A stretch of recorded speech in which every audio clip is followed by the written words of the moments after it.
예. 저희가 이제 한덕수 탄핵 심판 선고 관련된 얘기하다가 여기까지 오게 됐는데요.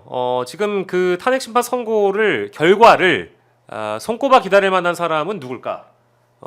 최상목이겠죠. 요즘에는 이제 그 거기 뒤에다가 기자를 붙여가지고 최상목이 이렇게 부르더라고요. 최상목이. 그냥 모기로 인식하자, 사람이 아니라. 얼마나 답답하시면 최상목이 이렇게 부르던데, 아무튼 최상목 권한 대행이실 텐데 네. 민주당이 왜 최상목을 탄핵하지 않는가? 이런 주장이 나오니까 어제 뭐 긴급의총도 했고 지도부에 일임하겠다라고 얘기를 했고 열심히 어쨌든 민주당 차원에서는 범야권에서는 최상목 권한대행에 대한 탄핵을 거론하고도 있고 계속적으로 언급을 하고 있습니다. 근데 그 얘기를 하니까 갑자기 뭐 문화일보였나요? 단독 보도에 자진 사퇴 보도 나오고, 그러고 나서 오후에 최상목 권한대행이 나는 검토한 적이 없다, 사치다, 그 사퇴 문제를 검토한다는 건 사치다, 이제 이런 메시지를 냈거든요. 어떤 함의가 있다고 봐야 될까요? 이미 이제 최상목의 존재 가치, 활용 가치는 다 끝났으니 네. 좀 꺼져주라 라고 지금 시그널을 보내는데 최상목이 그걸 못 알아먹고 예, 더 하고 싶다. 더 하고 싶다. 너 해보니까 너무 재밌고 좋은데 실제로 좋아 보입니다.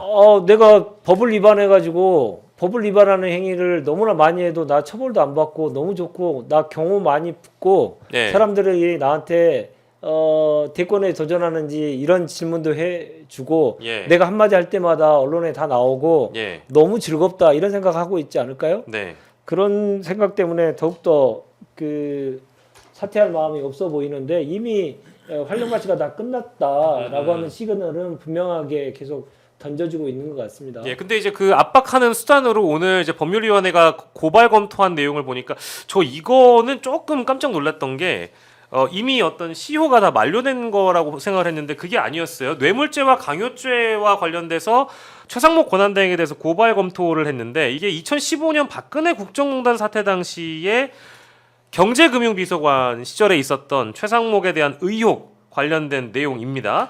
일주일 만에 16개 기업에게 486억 원을 강제 수금한 의혹이 있다. 이제 요거는 최상목 권한대행과 관련된 의혹 중에 계속 꼬리에 꼬리를 물고 나왔던 내용인데 이게 공소시효가 남아있나 봐요? 대변인님? 근데 일단 두 가지 경우수가 있는데요. 뇌물이 이제 10억이 넘으면 공소시효가 10년입니다. 그러니까 네. 2015년도 일이기 때문에 아직 공소시효가 자체적으로 남아 있을 수도 있고요. 혹시나 공소시효가 지났다 하더라도 네. 공범인 그 안종범 있잖아요. 네. 그 안종범이 기소됐기 때문에 그 기소된과 동시에 공범은 공소시효가 중지가 됩니다. 그렇기 때문에 지금도 시효는 남아 있다 이렇게 보는 게 타당합니다. 그러면 요거는 이제 아직까지 시효가 만료가 되지 않은 상황이기 때문에 이제 이 민주당의 고발 검토 카드를 본 최상목의 뭐랄까 심리랄까요, 평론가님? 최상목은 어떤 생각을 하고 있을까요? 이 내용을 보고 나서.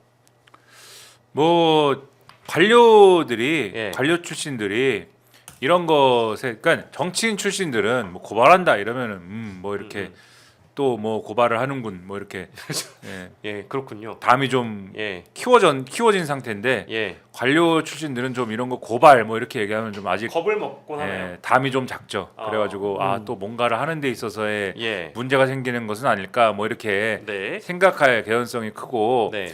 그리고 이게 그러면은 비단 네. 이 민주당에서 고발할까 이렇게 할 때만 적용되는 문제였을까? 사실 이거 관련해 가지고 원래는 수사를 받는 과정이 있지 않았습니까 옛날에? 네. 누구한테 수사 받았습니까 이거?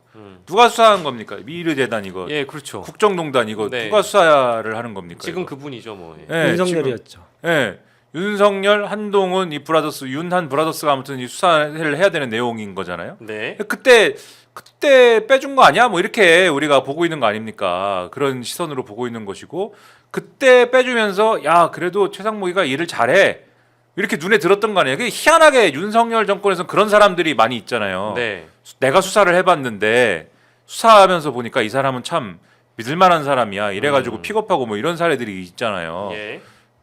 그래서 그런 거를 볼 때 그때도 이제 수사를 받으면서 상당히 이제 이게 말을 잘 들어야겠구나 뭐 이런 쪽으로 이제 생각이 갔던 거 아니야? 이런 이제 의구심을 갖고 있던 차 아니었습니까? 네네. 그래서 심리 상태를 굳이 물어보셨으니까 예. 그러한 심리 상태로 왔다 갔다 하는 네. 이러한 상태일 수 있는데 네.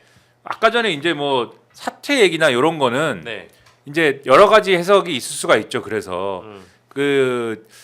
이 멋진 모습을 보여주려고 했을 수도 있다. 네. 예를 들면은 탄핵 소추안이나 이런 거를 냈을 때 네. 멋지게 사퇴합니다.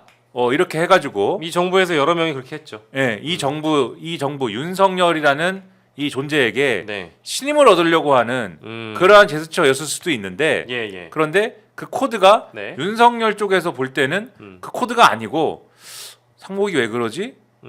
대선 나가려고 그러나? 아. 뭐 이렇게 읽히고 예. 그래서 이 길이 아닌가 보다. 네, 네. 왜냐하면 그렇지 않아도 아까 말씀드렸지 않습니까? 목이 가슴이 돼 있지 않습니까 지금? 네. 목이만한 가슴이 돼 있잖아요. 이런 문제 때문에. 네. 예, 그래서 이 길이 아닌가 봐. 예. 그래서 주변에는 그 보도에 따르면은 주변에는 예. 기세 좋게 얘기를 해놨다는 거 아니에요. 예. 만약에 탄핵이 소추가 되면은 네. 난 그냥 그만둘 거야. 네. 멋있게 가려고 이렇게 했는데 바로 이렇게 이게 뭔가 아닌가 봐. 이렇게 돼서 나는 사퇴 예. 같은 건 생각하지 않았어. 네. 뭐 이렇게 되는 그러한 일관된 심리 상태가 있는 것 같다라는 생각이 든다는 거죠. 아, 그렇군요. 오늘 사실은 이 얘기를 왜 꺼냈냐면 일각에서는 뭐 물론 오늘 오세훈 시장이 검찰의 수사선상에 직접적으로 이제 올라간 네. 상황이고 강제 수사를 당했고 네. 국민의힘 경선 구도가 요동칠 가능성이 이제부터 보이기 시작하니 차후에 네. 오세훈이 아니라 최상목이라는 사람을 국민의힘 대선 경선에 내밀 수도 있는 거 아니냐라는 그런 어떤 가능성도 좀 나오고 있는 모양입니다. 그럴 가능성도 좀 엿보이세요, 대변인님께서는? 제로에 가깝나요? 일도 불가능합니까? 그럴 일 없다. 아하. 예, 네. 단언합니다. 네. 예. 그럼 왜 그렇죠? 일단 최상목은 맷집이 하나도 없어요. 그러니까 지금 상황을 본인이 주도해 가지고 이 예. 상황을 전국을 만들어낼 능력이 하나도 없지 않습니까? 네. 많은 사람들이 기대했죠. 한동훈이 검찰에서 보여줬던 모습을 그대로 정치권에서 오면 예. 가져오면 이재명도 물찌를 수 있고 네. 그리고 야권 전체를 불임 정당으로 만들어낼 수 있다. 이렇게 생각을 했었는데 실제 와서 써보니까 네. 영 삐리리 하지 않습니까? 예. 그러니까 검찰 내에서 지금 그 장막에 갇혀져 있었을 때의 한동훈과 완벽하게 이제 오픈된 환경에서 정치를 하는 한동훈의 실력하고 너무나 차이가 난다. 네. 이런 얘기들이 많이 하고 있는데 네. 최상목은 그런 류에도 축에도 들어가지 못하는 사람이잖아요. 그래서 뭐 본인은 하고 싶은 마음이 얼마든지 있고 네. 지금 국민의힘 계열에서 정치를 정치를 좀 해야 되겠다 생각을 할 수 있겠지만 네. 끼지도 못할 겁니다. 예. 끼워주지도 않을 거고요. 예, 오늘 뭐 이제 심장이 모기만한 사람이라고 이제 두 분이 이제 규정을 해주신 것 같아서 일단 대선 구도와 관련된 내용은 저희가 또 차후에 많이 다룰 수 있으니까 요 정도로 하고 이제.